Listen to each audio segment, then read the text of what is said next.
Audio Jungle.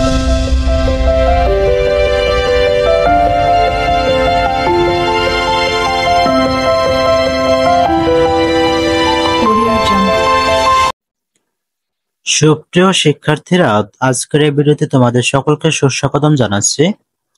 আজকের এই ভিডিওতে তোমাদের ইতিহাস ও সামাজিক বিজ্ঞান বিষয়ের ৮০ পৃষ্ঠা থেকে আলোচনা করব। তোমরা যারা এই চ্যানেলটিতে নতুন তারা অবশ্যই চ্যানেলটিকে সাবস্ক্রাইব করে সাথেই থাকবে। সাম্রাজ্যবাদের যুগ। সুপ্রিয় শিক্ষার্থীরা, তোমরা এই পৃষ্ঠাটি ভালোভাবে বাসায় পড়ে নেবে। জাতি রাষ্ট্রের উদ্ভব ও বিকাশ, ফরাসি বিপ্লব। ৮২ পৃষ্ঠা।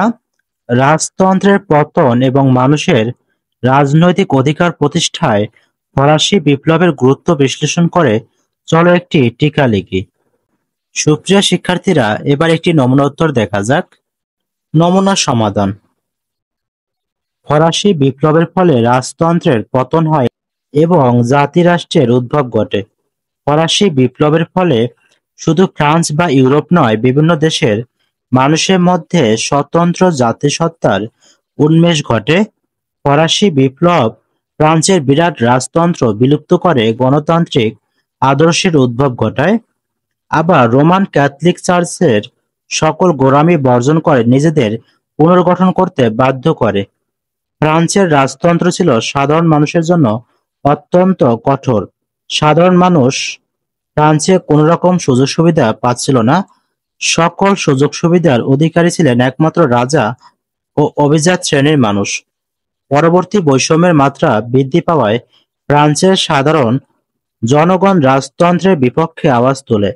রাজা পঞ্চদশ লুই এবং ষোড়শ লুইয়ের শাসনকালে ফ্রান্সের আর্থসামাজিক বৈষম্য ও রাজনৈতিক অস্থিরতা একসঙ্গে হয়ে ফ্রান্সে একটি অস্বাভাবিক পরিস্থিতির সৃষ্টি হয়, যার ফলশ্রুতিতে ১৪ জুলাই ১৭৮৯ সালে বাস্তিল দুর্গ আক্রমণ ও পতনের মধ্য দিয়ে ফরাসি বিপ্লবের সূচনা হয়।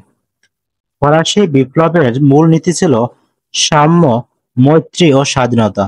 এই স্লোগানটি বিপ্লবের চালিকা শক্তিকে আরো বেগবান করে তোলে। ফ্রান্স সহ ইউরোপ ও অন্যান্য রাষ্ট্রের রাজতন্ত্র এবং অভিজাততন্ত্রের ক্ষমতা ভেঙে নাগরিক অধিকারের রাজনীতি প্রতিষ্ঠা পায়। রেনেসাঁর মতো ফরাসি বিপ্লবও ইউরোপের রাজনৈতিক ও সামাজিক চিন্তার জগতে নতুন ধারার জন্ম দেয়। ফরাসি বিপ্লব ইউরোপ জুড়ে সুবিধাভোগী অভিজাতদের বিরুদ্ধে, অবাধ রাজতন্ত্রের বিরুদ্ধে এবং ক্যাথলিক চার্চের বিরুদ্ধে সাধারণ মানুষের ক্ষোভ, বিদ্রোহ বিপ্লবে রূপ নিয়েছিল। এর ফলে সাধারণ মানুষের বিপ্লবী মনোভাব সারা পৃথিবীতে ছড়িয়ে পড়েছিল। রাজতন্ত্রের বদলে গণতন্ত্র, ব্যক্তি স্বাধীনতা ধারণার উদ্ভব হয়।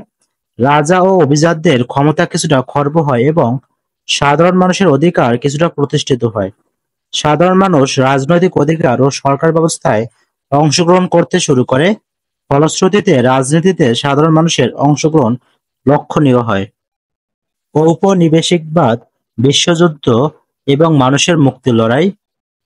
মার্কিন যুক্তরাষ্ট্রের ইতিহাস। সুপ্রিয় শিক্ষার্থীরা, আজকের ভিডিওটি এ পর্যন্তই। তোমাদের যদি ভিডিওটি ভালো লাগে তো অবশ্যই চ্যানেলটিকে সাবস্ক্রাইব করে সাথেই থাকবে।